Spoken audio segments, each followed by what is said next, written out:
my gosh, can you believe what just happened? Incredible. Absolutely incredible. Tell them what we just got out of. Okay, so first of all, welcome back. A special edition episode. Yeah.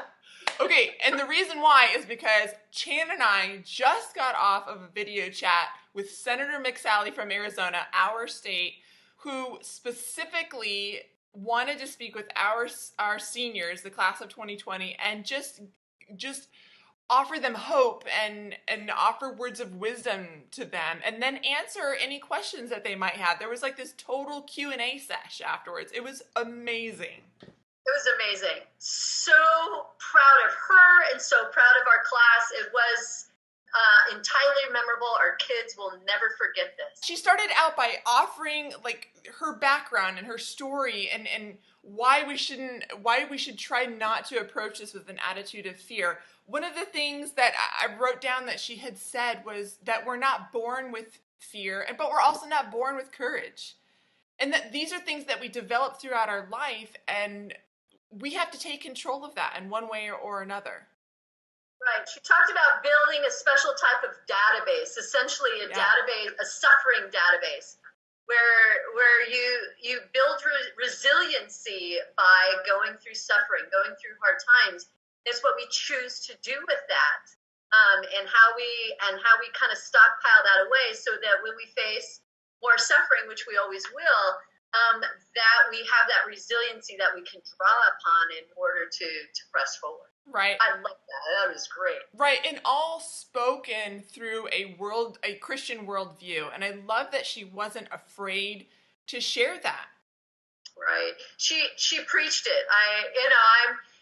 I find her a very impressive speaker. I love how she personalized it for our kids by being very open with her faith and telling her faith story, and just a very short testimony related to that suffering database that she had. And it made it so much more relatable when she shared her stories of 6 deployments. It was just, I think, really good for our seniors to hear those words of encouragement from our elected official here in the great state of Arizona. How about the questions that our students asked?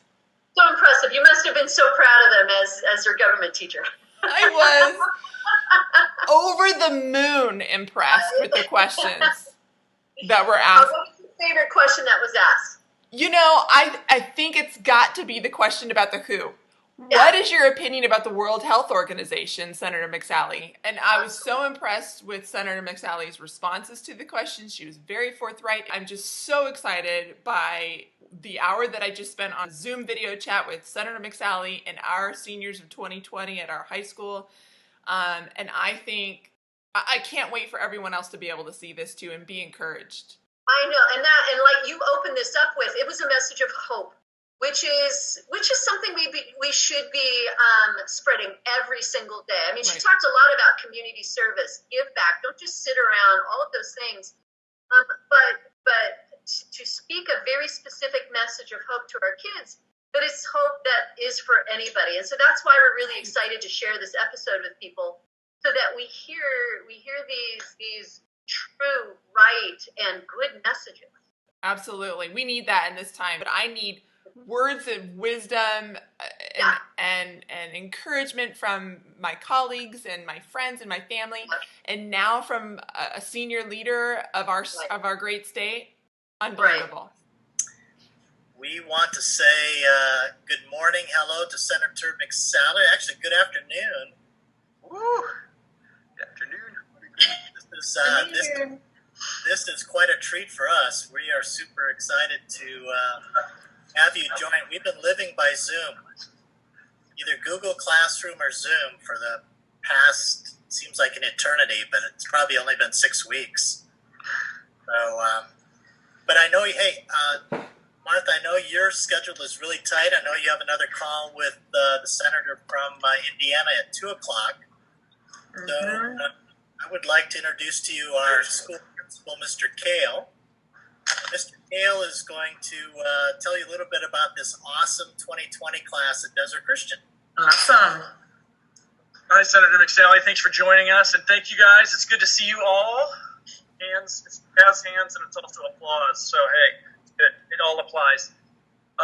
This was my 4th year as the principal at Desert Christian, so I started high school with this class as well. So we've been 4 years together. They were all freshmen, many of them much shorter, all of them much shorter than they are now. And these little freshmen coming in, and we were all kind of like shell-shocked coming into a new situation. They all knew each other mostly. I didn't know any of them really. But it's just been a treat for me to see them grow up physically, to grow up emotionally, mentally, academically, and really most important to us, grow up spiritually. And one of the things I love about this class is that they are really tight. I mean, here we have, I didn't look at the number, we've got 20 of them at least that are here, seeing each other, joking, growing some serious facial hair, which is I'm a little jealous of. They love each other and they care for each other. We have a big hike that we do. We did it this year in February, and pretty much all of them went on that hike. There were a few holdouts, but just to care for each other on that hike. It was physical. 17 miles coming down Mount Lemmon, ending in Bear Canyon. Yeah, wow. Yes, it's pretty. It took us a little while, and but just the care that they show for each other, the enthusiasm.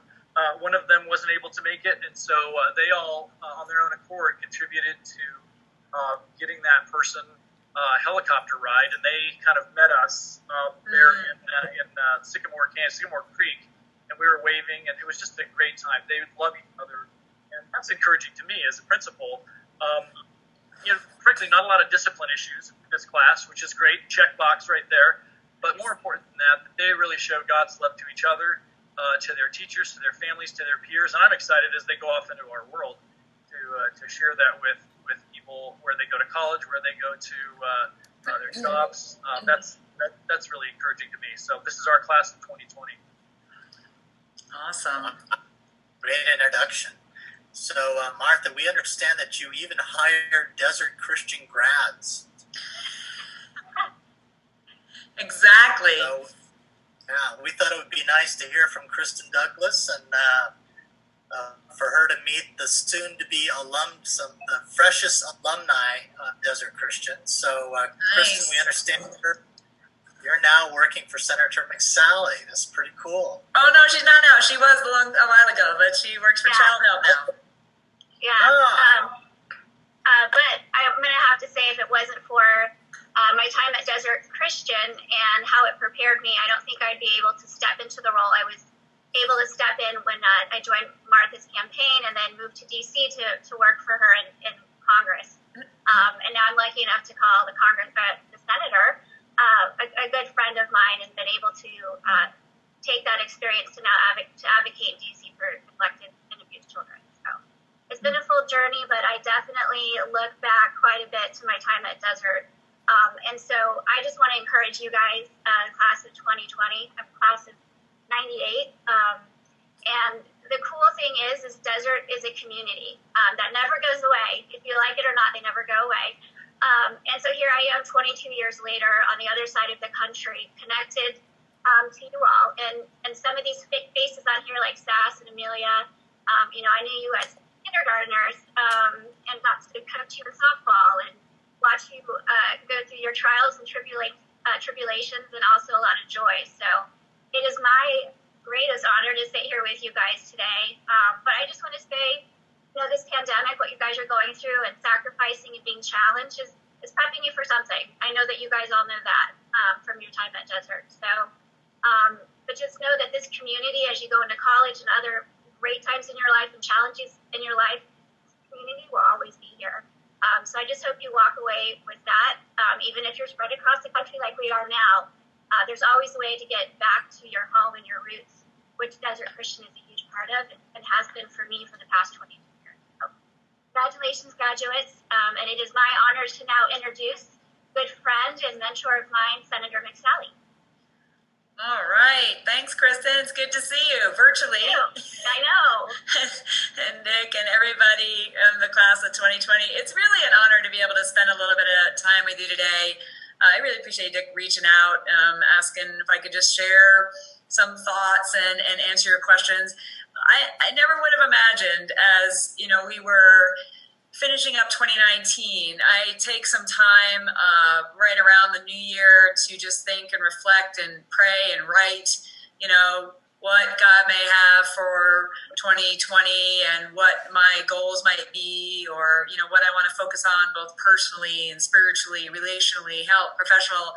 I just never would have imagined that we would be facing this global pandemic and the challenges that it's brought across our country and the impact that it's having on so many lives, and the economic calamity that it's bringing, I'm sure, to many families, your family or other families, people it's wide and it's deep, and there's a lot of fear out there, a lot of fear for people's lives, a lot of fear for people's livelihoods, or fear of the unknown, for this invisible enemy. And I know you're not being able to finish your senior year the way you wanted to because of this pandemic, not doing all the things that you were hoping you were going to be doing this year. But when as people of faith, I can speak to you with some language as a fellow believer. You all know God's got this. God's got your future. God's ordering your steps. That perfect love drives out fear. That fear is not of Him. And so, as best as we can, while being real, not dismissing the very real challenges, as you are all in this transition time, to be this, this milestone that you have of graduating, which is such a huge deal, and congratulations to you, and all the uncertainty that usually comes anyway when you're graduating with your future, whether it's going off to school or work, or there's no such thing as 13th grade. I usually tell people, change is coming, no matter what you're doing, it's going to be challenging. And so you just have some unique challenges that you're separated from each other, and just the normal fellowship that you would have has to be, virtually now. But we're going to get through this, and we're going to get through this together. And I think it's actually bringing out the best of us. Sometimes you see stories where it's bringing out the worst in people, but for the most part, it's bringing out the best in people through compassion and love and generosity. And it's given the opportunity for believers to really step up and serve and be, Jesus with skin on to others. So, I'll talk a little bit about just what's going on with the pandemic, but then I'll just kind of share my heart a little bit, but answer your questions.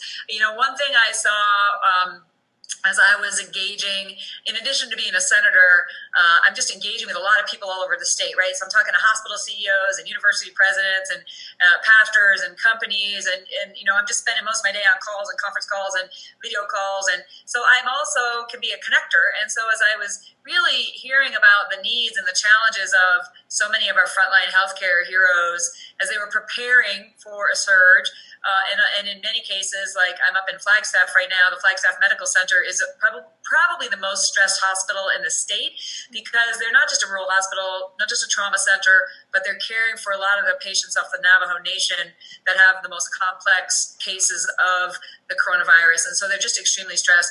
I think about it when I went off to combat, to serve, deployed 6 times as I served in the military. People would wish us well. They're all, want to make sure we're taken care of. And then we go off and do our job. Yes, we were putting our lives at risk, but, we had a chow hall there, and we had a way to clean our clothes and, the very basics of life. But you see these nurses and doctors, they're doing these, crazy shifts. They get off shift. Their kids are still at home, right? Their kids are not at school. Some of them are single parents. So they're trying to manage their work. They're managing, kids. They're go to the grocery store. There's no toilet paper there, right? So they've got all these other challenges that, when I deployed, I didn't have to worry about, that are piling on top of it. So I reached out to my pastor and reached out to some of the other organizations across the state to say, hey, I just think it'd be really cool if, some of the churches could self-organize to try and help adopt these hospitals and see how they can help these frontline healthcare workers. And so they've done some pretty amazing things. Now, 15 of the 17 hospitals in southern Arizona as of last week had been adopted. Everything from free daycare for the nurses, again, safely providing that daycare, dropping off care packages with notes of encouragement. And this is while churches are also under tremendous stress, as you can imagine, both financially and among their staff and everything, but they're choosing to reach out. So there's just some cool stories that are coming out of this, of just meeting people where they are and meeting their needs. And there's opportunities for all of you to be joining in some of those things as well. Volunteering is an essential service. So as long as you can do it safely, I've been volunteering where I can at the food bank. You can give blood. If you've got resources and you see a neighbor who doesn't have resources, this is about us just taking care of each other. So I just want to encourage you in this time. You're going to remember this time, whether it's for reasons you wanted to or not, it's going to be a marker for you in your walk and a marker for you in your life. And so don't just sit by idly. Do everything you can, even if it wasn't what you expected to be doing, to figure out how you can be productive, to be growing as a person, as a student, as a believer, and also as a member of the community, to meet others' needs. You're just going to be, I think, inspired when you join in that. And I'm sure many of you do it already. So I just want to encourage you in that. I just want to, share a couple other, insights of wisdom from my own journey. Unlike all of you, I guess none of you said nobody's been getting into trouble in this class, so that's good. and you have a strong faith and strong fellowship with each other. My path was a little bit different. I grew up in a very stable middle class family. But my life was really impacted deeply when my dad passed away suddenly when I was 12, between 6th and 7th grade, between going to new schools, very volatile time. My mom, now single mom, 5 kids, went back to school and then back to work as an educator.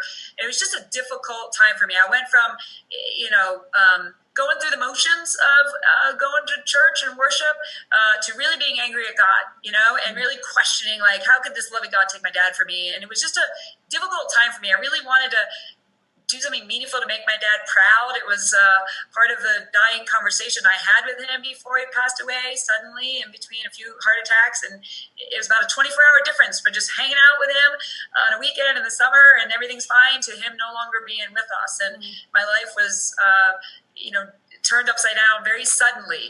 All of a sudden, things happen in your life, good and bad, and challenges come your way that maybe you didn't expect. And so as the good Lord really helped me through this time of junior high and high school, was very driven to make my dad proud, but my faith was not personal. But again, by the grace of God, he helped me just kind of get through that and propelled me on a positive path, almost saved me from myself and my own. I have a bit of a challenging spirit, which could have gone in a bad direction or a good direction when you're a teenager, as I'm sure many of you can appreciate. And I was able to have it channeled mostly in a positive direction, propelling me off to the Air Force Academy. But I had no idea what I was getting into. You're 17 when you make these decisions, and it's okay if you really don't have a sense of what your future might look like. I thought I was going to be a doctor. I was motion sick when I was a kid. I would have laughed if somebody said, you're going to be, the first woman fighter pilot to fly in combat in U.S. history. No way. I didn't have that dream. I grew into that dream. I grew into that calling, but it's not where I was when I was your age. I just was looking for how to get a good education, how to channel my energy in a positive direction, not saddle my mom with debt or myself with debt, and just trying to figure it out, So you don't have to have it all figured out, and you guys are believers, so you got to trust. I didn't come to a personal faith, that personal relationship with God really to my sophomore year at the Air Force Academy, where that deep personal, commitment and that personal relationship.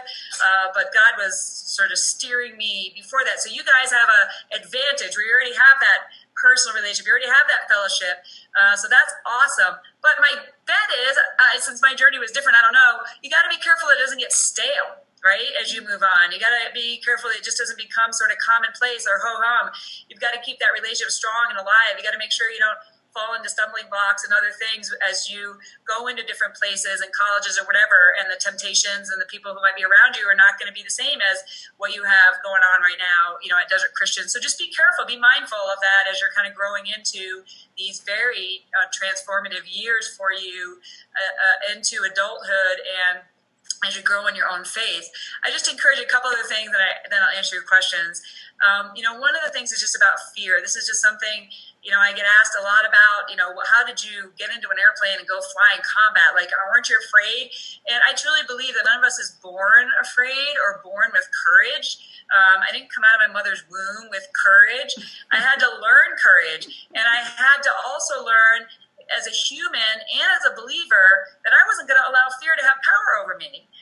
Many of us know, especially the adults who are listening, we know a lot of people in our lives, and maybe, even the graduates, people who have been paralyzed by fear, people who have been, their potential has been thwarted because of their own fear in their life, whether that's fear of the unknown, fear of losing control, fear of rejection, fear of failure, whatever that is, just where fears cripple people and then hold them back from God's full potential that they have for them, and that's not of God, right? And so we actually have to learn.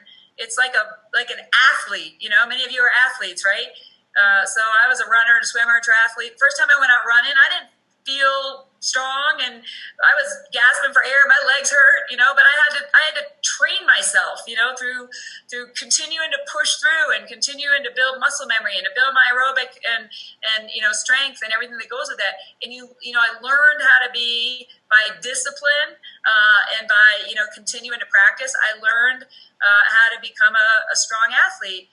And so you also have to learn to not have fear have power over you. So in the moment, you start to build patterns. When you start to feel that normal anxiety that might happen with, like, oh, you know, you're having to speak in public, or, you know, something that just taps into maybe something where you were deeply hurt so far in your life. So it's tapping into an insecurity, or it's tapping into shame.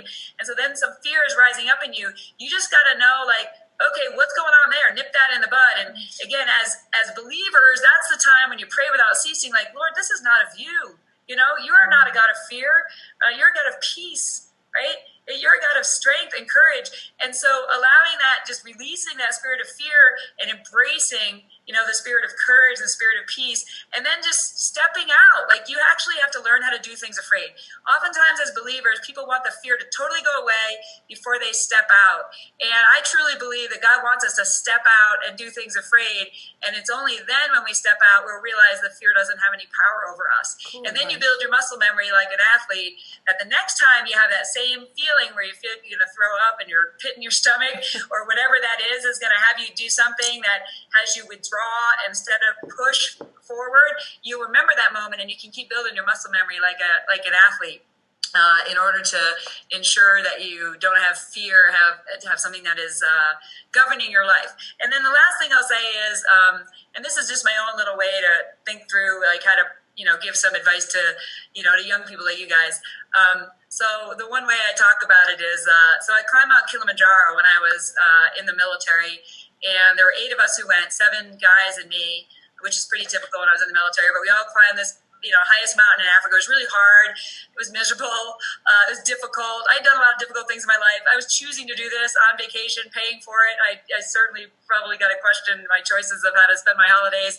But one of the guys brought his son with him, and his son was only 12, but he was an elite athlete. Like, he was an amazing elite athlete, like really fast and gifted and strong and capable, but he was downright miserable on this, and he wanted to quit many times. He was crying, you know, we're all like puking and gasping for air. It was not a great holiday, but he was really struggling and wanted to quit, and he wasn't listening to his dad. Go figure. I know a lot of you guys sometimes won't listen to your parents, but maybe you listen to someone else.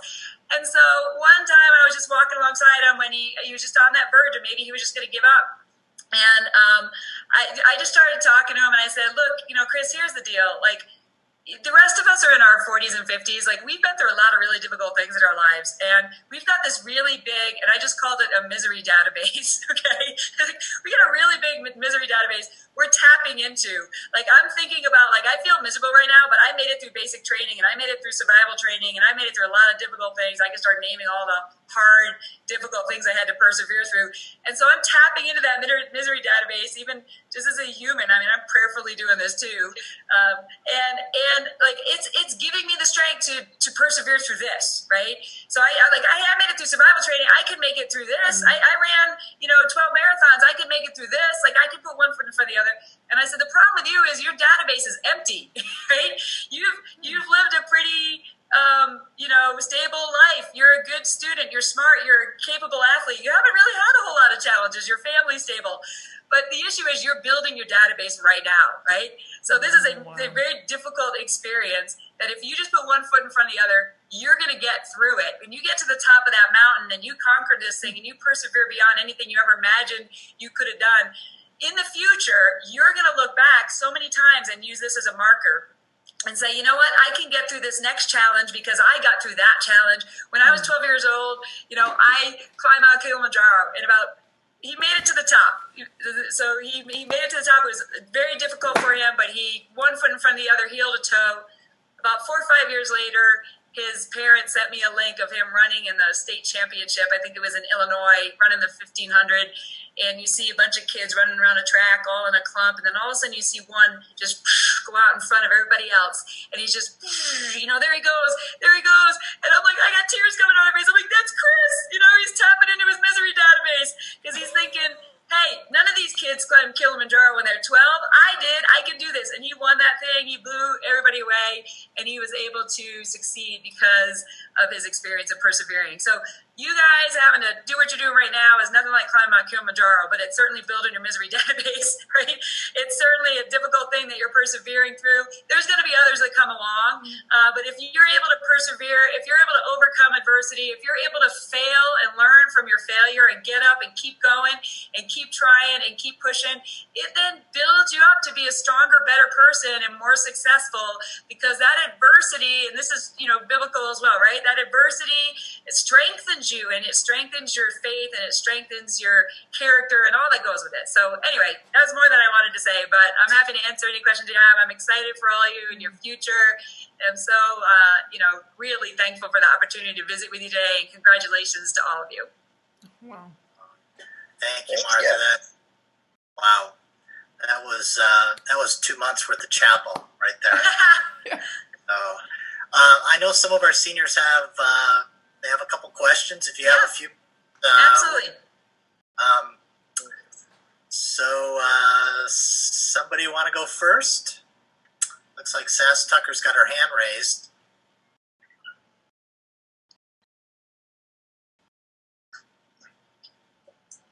Hello, my name is Sass Tucker. I go to Desert Christian.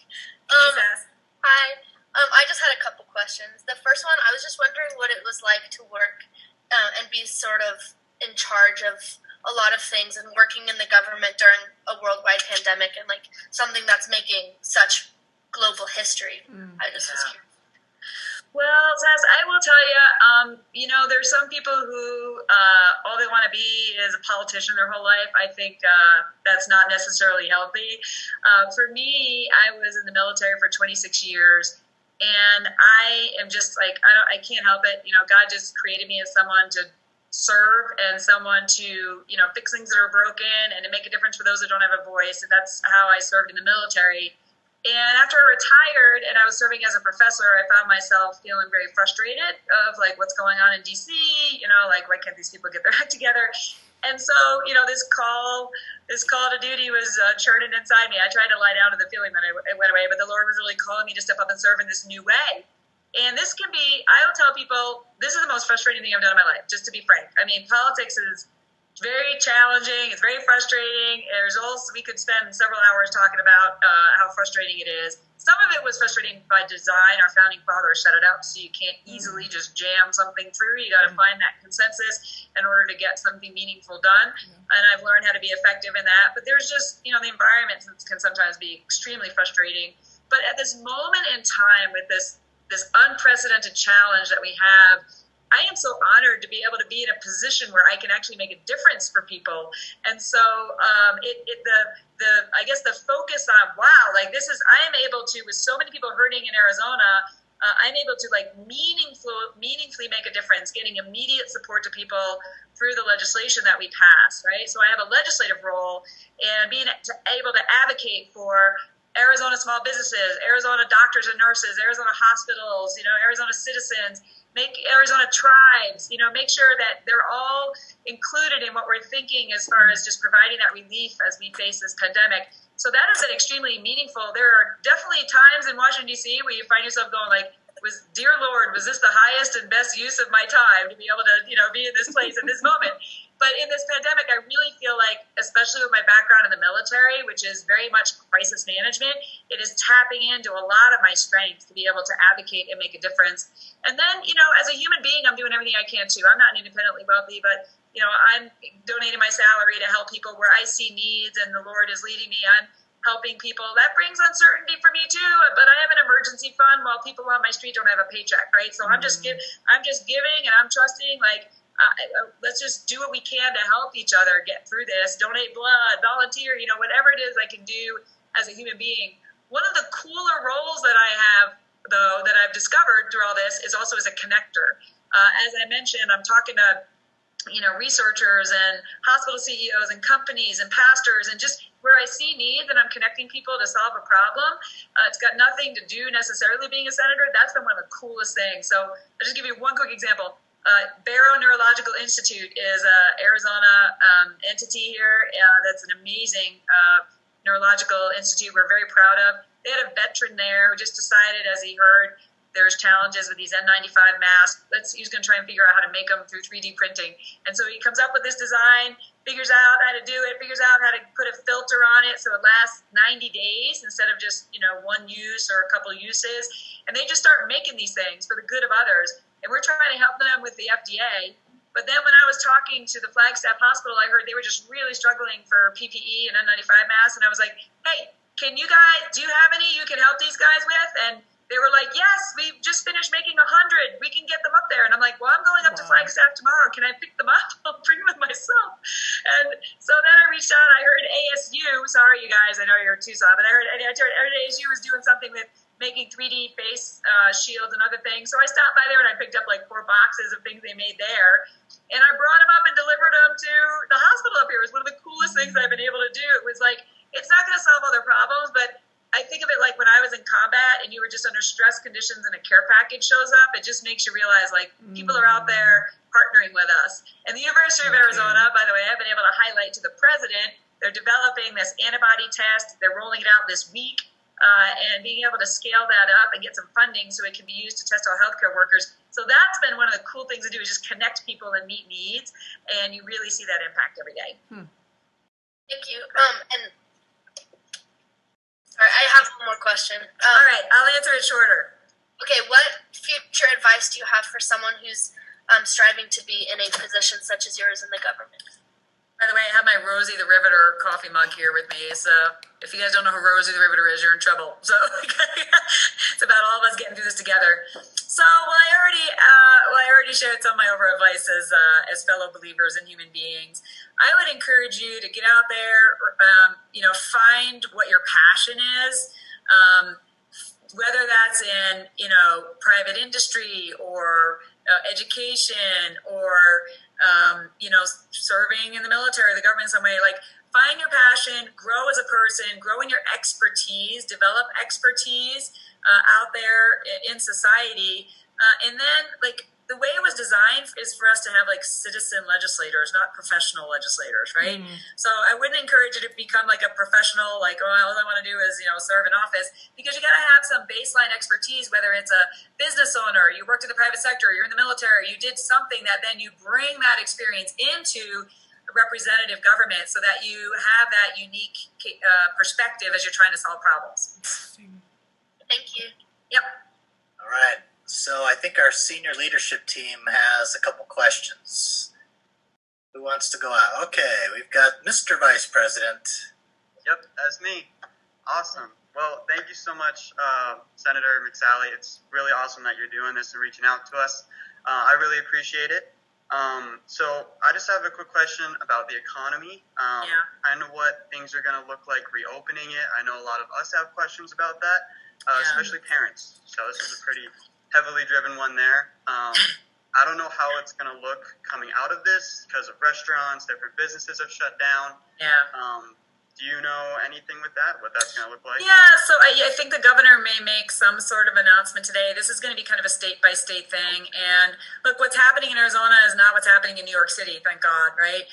And we didn't know a lot about this virus, right? This is a brand new thing. There's a lot of uncertainty that comes with it. It came from China.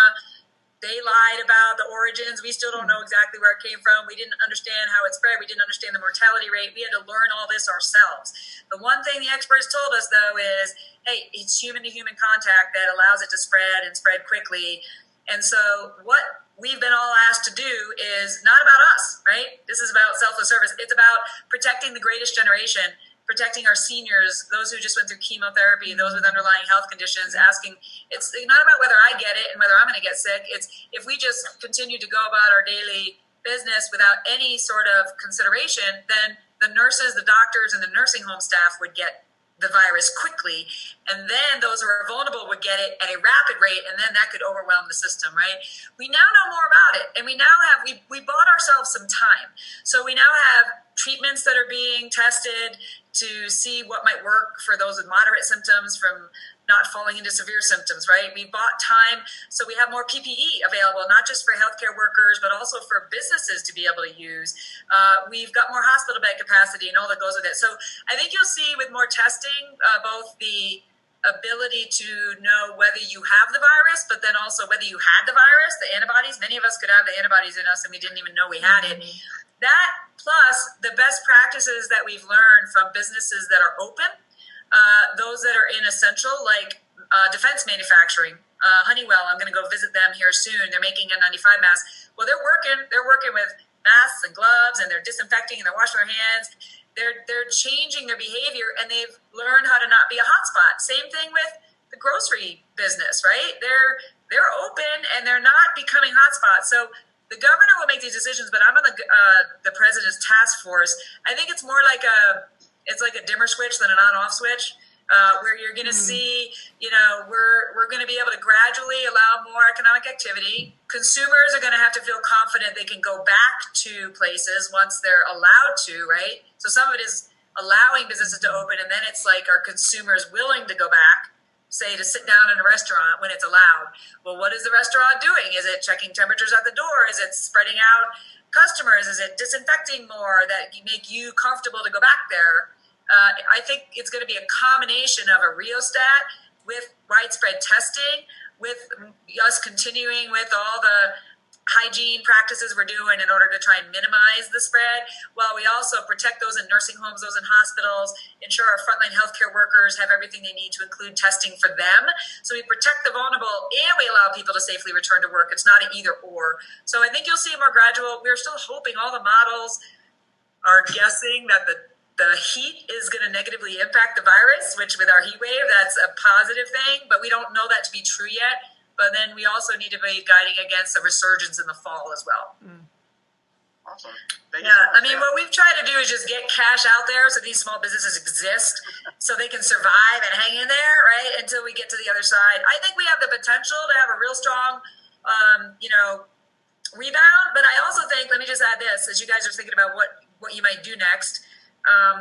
There's going to be, unfortunately, I think there's some businesses that are going to have long-term challenges because behaviors are changing. But there's also opportunities. So we're trying to bring home manufacturing from China, right? So there's going to be more opportunities if you've got innovative ways to support high-tech advanced manufacturing. We want to do that in America now. Cool. Technology is certainly growing. People may start to realize, hey, telehealth and shopping online, why do I have to go out? Professional businesses may realize, why do I have to have everybody come to the office? They may stop renting office space. So you may see some impacts negatively that are going to because people are going to change their behavior for the long term. This sort of forced a change, but that also comes with opportunities for new businesses and new ideas and new capabilities out there as well. Yeah, fantastic. Cool. Thank you so much. Good question. We have a question from Peter Somens.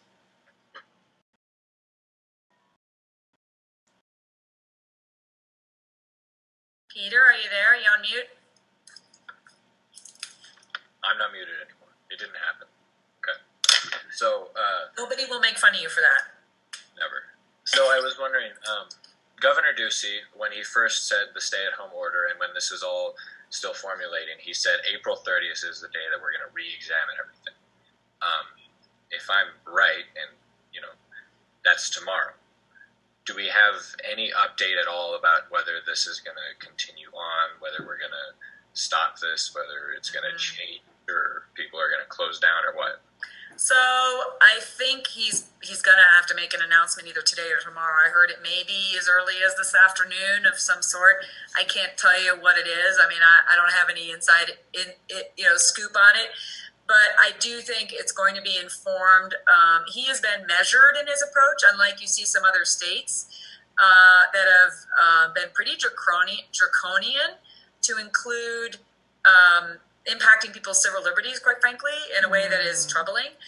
In Arizona, we're doing this kind of an Arizona way, which is the guidance is out there, but it's a bit of a soft touch, if that makes sense as well.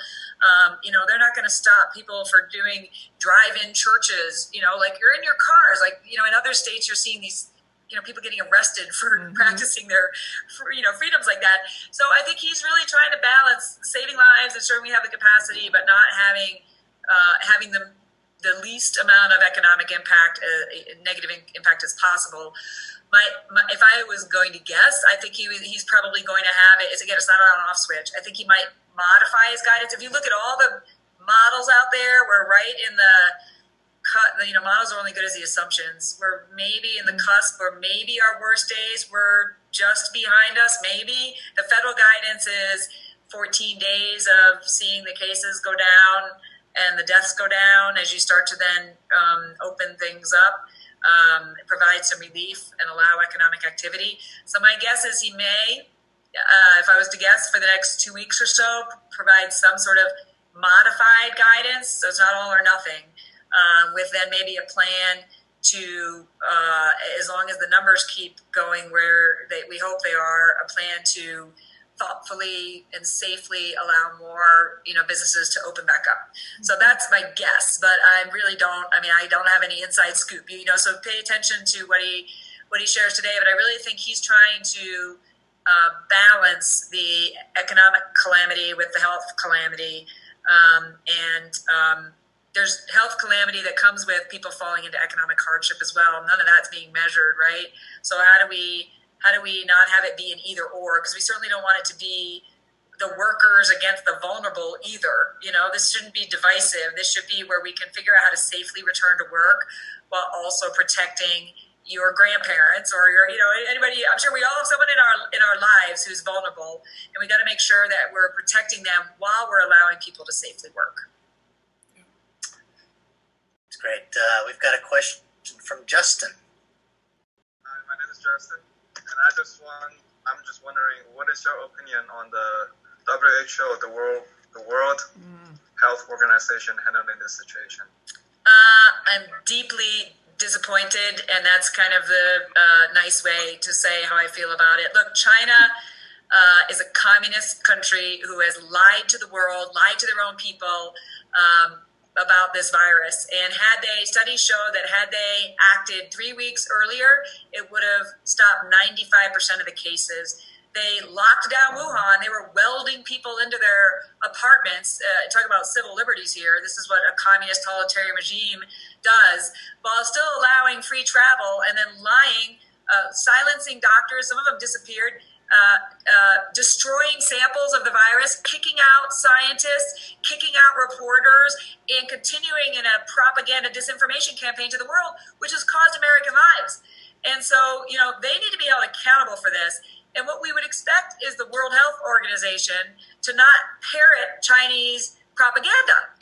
So I had a call this morning with a high-level official within the U.S. who's our ambassador to the WHO. At 6 o'clock this morning, I was on a call with him about this. I was the first person, by the way, to call for Dr. Tedros to resign.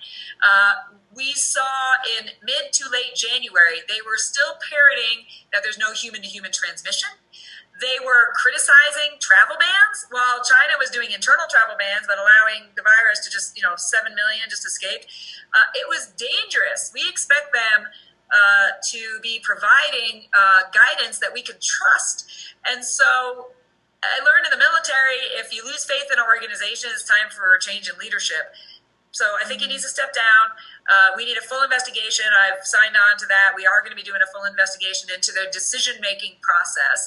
And we need to make sure that organizations like the WHO have the best interest of stopping pandemics at heart, not being a propaganda arm of the Chinese Communist Party. It's not clear why they are doing that, to be honest with you. He's from Ethiopia, although they call that little China.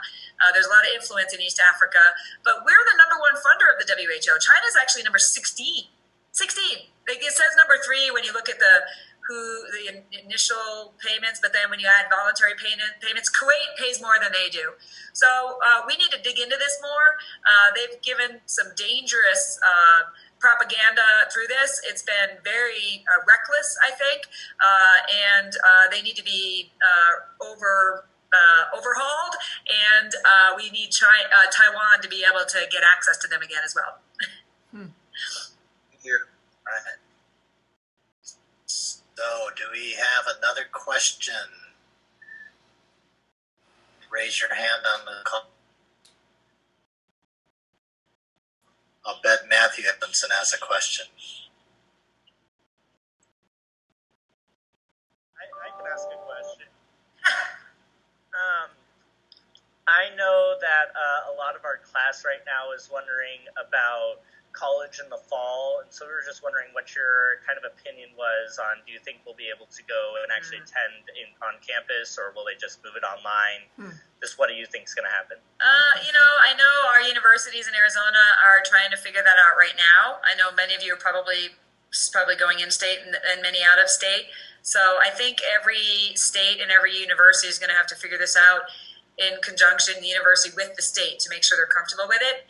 My bet is, I know our universities do want to, if they can safely, allow a return to physical classes where they're appropriate, but can be done safely. And so that's one reason why the University of Arizona developed this antibody test in the first place. Dr. Robbins is a doctor. He's a very forward-thinking guy, and he was like, hey, we need to know from our faculty and our staff and students, like, who actually has the antibodies in them, which can be informative while still protecting civil liberties, right? So we're not walking around with green, yellow, red like some people are advocating for.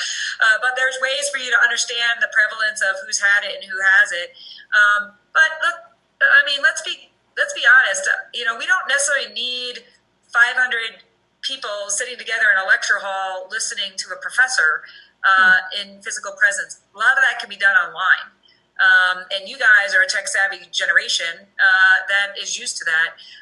I think where where they can do smaller, especially labs, and where you need like hands-on kind of stuff, they can return to smaller size classes that need to be in person and do that carefully with masks, with gloves, with disinfecting and social distancing as you can, so that you're as safe as possible as you're learning in that environment. So I think it's going to be probably a hybrid. It's not going to be like, business as usual like last year. But I really think they are wanting to be able to get back to some level of in-person education, as long as they can do it safely. And so I think it's going to be a hybrid. That's my bet, is as they work with the governor on what would be comfortable. And other states will be doing the same thing. If any of you are going to school in New York City, you may have a totally different situation on your hands than if you're going to the University of Arizona. Perfect, thank you. All right, Jack Hutton, you've got a follow-up question. Yes, hey, so sorry. I'm going to butt in again. But so I'm going to a college out of state to play soccer. I've kind of been wondering, I've been talking with my coach, trying to figure out what the season's going to look like.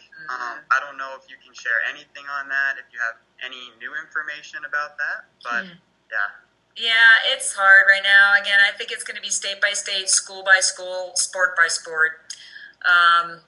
So it's hard. It's hard to tell you exactly what's going to happen. I know as they've tried to look at allowing even just the professional sports to return, Arizona's in the running for having baseball teams to all come here and play without any fans to get through this season.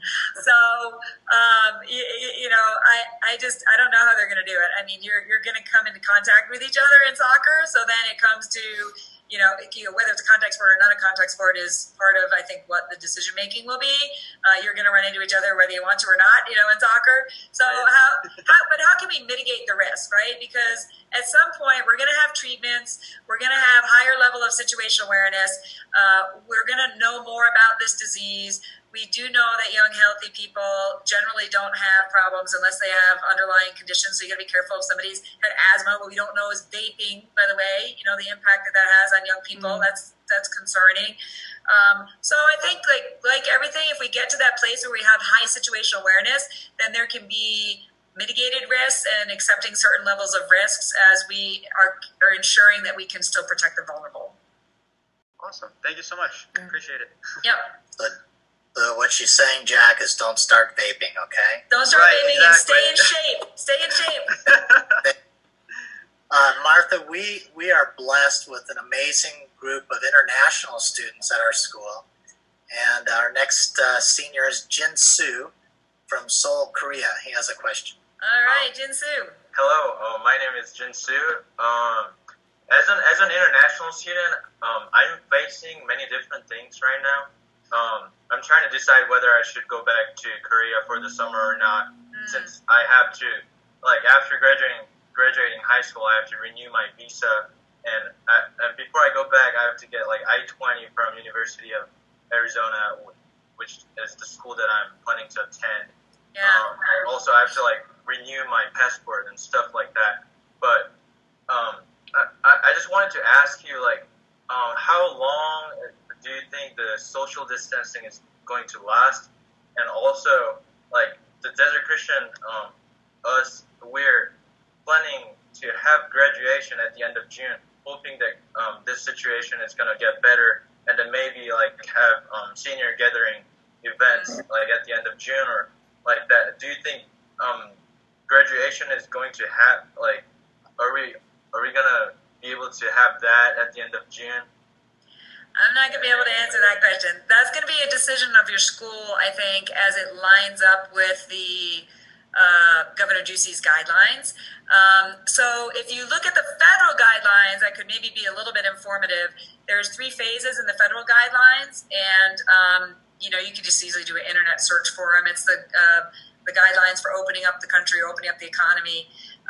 They are still, trying to limit. At one of the phases, it's people less than 10. Phase 1, I think.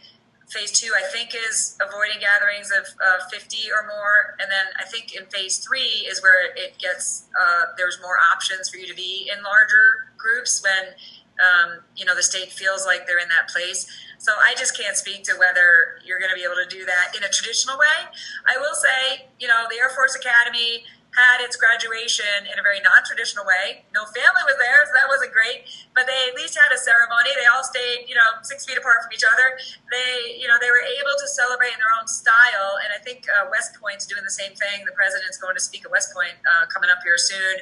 So, I think based on the guidance with your school for gatherings and graduation, you'll be able to the school make good decisions for you guys and your families to see if you can do something creatively within the guidelines for something, whether that's virtual or whether there's some modification. That's going to be between your school and the state. As far as international travel and coming back, again, I would just play it by ear. Right now, there's not travel restrictions from South Korea, I don't think, right? We don't have them back and forth right now? I'm pretty sure I can travel back to Korea, but I'll be in quarantine like for 2 weeks. Yeah, I believe that would happen to me if I come back to the United States. Yeah, exactly. So again, we don't know. I don't know when you were planning on coming back, and of course, we don't know what's going to be happening then and what the guidance will be. And so you just gotta you gotta do the best you can based on what we know and what's been happening as to those decisions of going back home and then coming back here for fall semester if they're doing in-person stuff. So just stay tuned to, don't believe everything you see on Facebook. Stay tuned to the official government. For Arizona, it's Arizona Department of Health Services, adhs.gov. At the federal level, coronavirus.gov. Don't believe everything you see coming across your social media. It's not necessarily accurate. So you can just make good decisions for yourself for travel and, going home and coming back. So sorry, I can't give you a specific direction. We just don't know how this is we don't know how the heat's going to impact you. We don't know what's going to happen in the fall. We don't know if they relax some guidelines and people are not taking personal responsibility and they're all just ignoring it. You could see a resurgence, and then you could see a W-shaped recovery where you have to kind of, have some restrictions again. So a lot of it depends on what we choose to do. Even if given more options to do things, we got to be smart about it. We're America. We're about personal responsibility. We're about making good choices based on the knowledge that we're given. And so if we all are making good choices, then we can have a good gradual recovery. But if people start acting recklessly, then it could actually create another surge. Yeah, that's a good question. Martha, might you have time for one more question? Yeah, one more. Yep. Okay, so we got Landon's going to ask a question, and we'll close in prayer. How's that sound? Good. Hello. I know you were, you served in the military, so first, thank you for your service for that one. And relating to the military, I'm enlisting myself, and awesome. Congratulations. Thank you. But think MEPS will look like in the next few months? Just stay tuned with your recruiter. I know they've adjusted some of the practices of onboarding people, but look, we still have to have a strong military, and we still have to have people trained and ready to keep America safe. Our adversaries are taking note that if we're going to shut down all of our military because of this, they're taking note. So we got to be smart and safe about how we're onboarding people, and I think the different services are taking some different approaches to that. But I think there's still, what service are you going into? Marine Corps. Okay, I think they're still onboarding people, right? They haven't done a full stop. Yeah, my recruiter was telling me just something about it's less numbers, just right. Okay. Yeah, they're kind of spreading it out so you're not all on top of each other, but they're still training.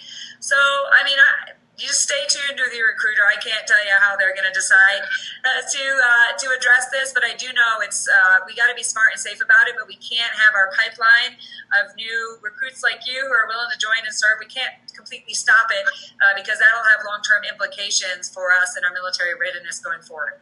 Okay, that sounds good. Thank you. Awesome. Right. Thanks for sharing. Martha, thank you for your time. Congratulations, class of 2020. God bless you all. Thank you. Thank you, Senator. Thank you.